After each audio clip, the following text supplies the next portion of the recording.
Dan Walker opened up about his move from the BBC to Channel 5 in an exclusive interview with Express.co.uk. Ex-Strictly Come Dancing star Dan Walker, 45, made it clear that he has not been forced to say anything that he disagrees with, but that he chooses to be as unbiased as possible since his move to Channel 5. The former BBC breakfast host revealed he still believes in impartiality as a journalist, despite no longer having to follow strict BBC guidelines in an exclusive interview with Express.co.uk.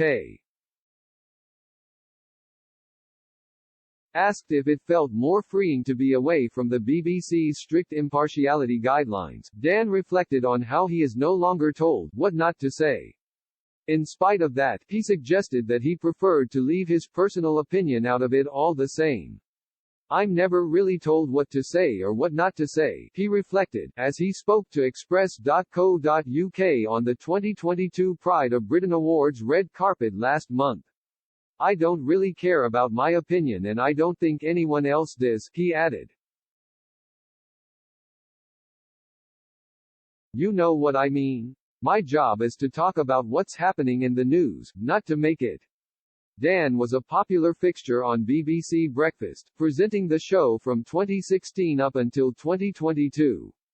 He also hosted Football Focus for the BBC between 2009 and 2021, before announcing via social media that he would be moving to Channel 5 in April of this year. A few months later, Dan made his debut on the channel, presenting 5 News live from 10 Downing Street on June 6. The BBC is known for having rigid impartiality guidelines for all of their reporters and news presenters, who are expected to communicate the news without any bias.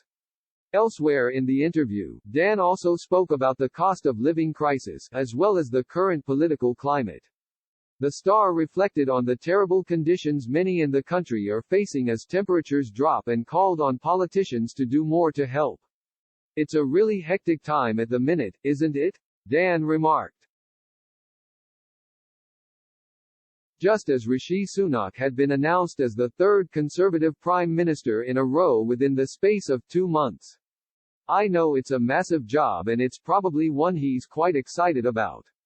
Dan continued, "And I don't know about you, but I'm fed up with the soap opera of politics."